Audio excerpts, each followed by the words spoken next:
കണ്ണൂർ ജില്ലയിൽ 5ാം ക്ലാസ്സിൽ പഠിക്കുന്ന കുട്ടി വൈകിട്ട് 5 മണിയായിട്ടും സ്കൂൾ വിട്ട് വീട്ടിലേക്ക് വരാതായപ്പോൾ പോലീസ് സ്റ്റേഷനിലേക്ക്, കണ്ണൂർ പോലീസ് സ്റ്റേഷനിലേക്കല്ലേ ആ അച്ഛനും അമ്മയും ഓടി വന്നിട്ട് പറഞ്ഞു, പോലീസെ എൻ്റെ മകളെ കാണുന്നില്ല, സ്കൂൾ വിട്ട് വീട്ടിലേക്ക് വന്നില്ല. പോലീസിന് ടെൻഷനായി. പോലീസ് വണ്ടിയെടുത്തു. ആ സ്കൂളിൽ 5ാം ക്ലാസ്സിലെ ക്ലാസ് ടീച്ചറുടെ അടുത്തേക്ക് പോയിട്ട് കുട്ടിയോട്, ആ ടീച്ചറോട് ചോദിച്ചു, ടീച്ചറെ കുട്ടി ഇന്ന് ക്ലാസ്സിൽ വന്നോ? ടീച്ചർ പറഞ്ഞു ക്ലാസ്സിൽ വന്നില്ല. നിങ്ങൾ വീട്ടിലേക്ക് വിളിച്ചു പറഞ്ഞോ? വീട്ടിലേക്ക് വിളിച്ചു പറഞ്ഞില്ല. എന്താ പറയാതെന്ന് ചോദിച്ചപ്പോൾ ടീച്ചറുടെ വാട്സപ്പ് എടുത്ത് പോലീസിന് കാണിച്ചു തന്നു. രാവിലെ 7:28 മണിക്ക് ഈ വാട്സപ്പിൽ അമ്മ അയച്ച മെസ്സേജ് എന്താണെന്ന് നിങ്ങൾ അറിയോ? അമ്മയ്ക്ക് ആ ടീച്ചർ വായിച്ചു കൊടുത്ത മെസ്സേജ് ഇങ്ങനെയായിരുന്നു: എൻ്റെ മകൾക്ക് പനിയാണ്, അതുകൊണ്ട് എൻ്റെ മകൾ ഇന്ന് ക്ലാസ്സിൽ വരില്ല. അമ്മ പറഞ്ഞു ഇങ്ങനെ ഒരു മെസ്സേജ് ഞാൻ അയച്ചിട്ടേ ഇല്ല. ടീച്ചർ ചോദിച്ചു നിങ്ങളെ വാട്സപ്പിൽ? ഇതെൻ്റെ വാട്സപ്പാണ്, പക്ഷേ മെസ്സേജ് ഞാൻ അയച്ചിട്ടില്ല.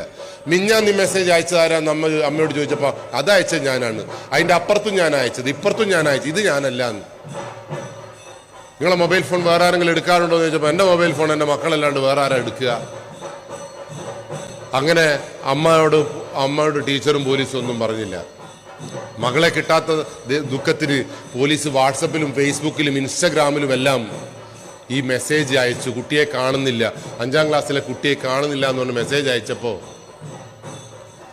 വൈകിട്ട് 5:45 മണിക്ക് കണ്ണൂർ ടൗണിലുള്ള ഒരു ഓട്ടോറിക്ഷ ഡ്രൈവർ കണ്ണൂർ പോലീസ് സ്റ്റേഷനിലേക്ക് ഓടി വന്നിട്ട് പോലീസിനോട് പറഞ്ഞു, നിങ്ങൾ ഈ പറയുന്ന കുട്ടിയുണ്ടല്ലോ എൻ്റെ ഓട്ടോറിക്ഷയിൽ കയറിയിട്ടുണ്ട് വൈകിട്ട്. ഞാനാണ് ആ കുട്ടിയെ ആ സിനിമാ തിയേറ്ററിൽ കൊണ്ടുവിട്ടത്. ആ സിനിമാ തിയേറ്ററിൽ ഉണ്ട് നമ്മളെ കുട്ടി. അങ്ങനെ പോലീസും നാട്ടുകാരും അച്ഛനും അമ്മയിലും കൂടി ആ സിനിമാ തിയേറ്ററിനെ ലക്ഷ്യമാക്കി ഓടിപ്പോയി. സിനിമാ തിയേറ്ററിൽ സിനിമ കളിച്ചുകൊണ്ടിരിക്കുന്നു. സിനിമ ഓഫ് ചെയ്യിച്ചു.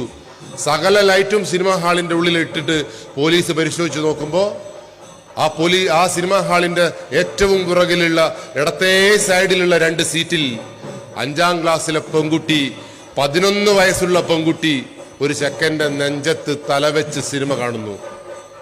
നമ്മൾ വിചാരിച്ചു പോലീസിനെ കണ്ട അപ്പാടന്നെ ആ കുട്ടി ആകെ വെപ്രാളായി എണീറ്റ് ഓടുന്നു വിചാരിച്ചു. ഒരു കൂസലും ഇല്ലാണ്ട് ആ നെഞ്ചത്ത് നിന്നൊന്ന് തല പൊന്തിച്ച് പോലീസ് ചോദിച്ചു, മോളെ ഇതാരാണ്? 5ാം ക്ലാസ്സിലെ കുട്ടി പറഞ്ഞ മറുപടി എന്തെന്നറിയോ? ഞാൻ കല്യാണം കഴിക്കാൻ പോകുന്ന എൻ്റെ ഏട്ടൻ. പോലീസ് ഏട്ടനോട് ചോദിച്ചു, എത്ര വയസ്സായി ഏട്ടാ? ഏട്ടൻ പറഞ്ഞു 14. ഏട്ടൻ്റെ നാടേടിയ തിരുവനന്തപുരം. എങ്ങനെ പരിചയപ്പെട്ടു? 1.5 കൊല്ലമായി പോലീസെ ഞങ്ങൾ പരിചയപ്പെട്ടിട്ട്. 5ാം ക്ലാസ്സിലെ കുട്ടി 1.5 കൊല്ലമായി പരിചയപ്പെട്ടിട്ടുണ്ടെന്ന് പറഞ്ഞാൽ കുട്ടി ഏത് വയസ്സിൽ പരിചയപ്പെട്ടു? 3ാം ക്ലാസ് പഠിക്കുമ്പോൾ പരിചയപ്പെട്ടു.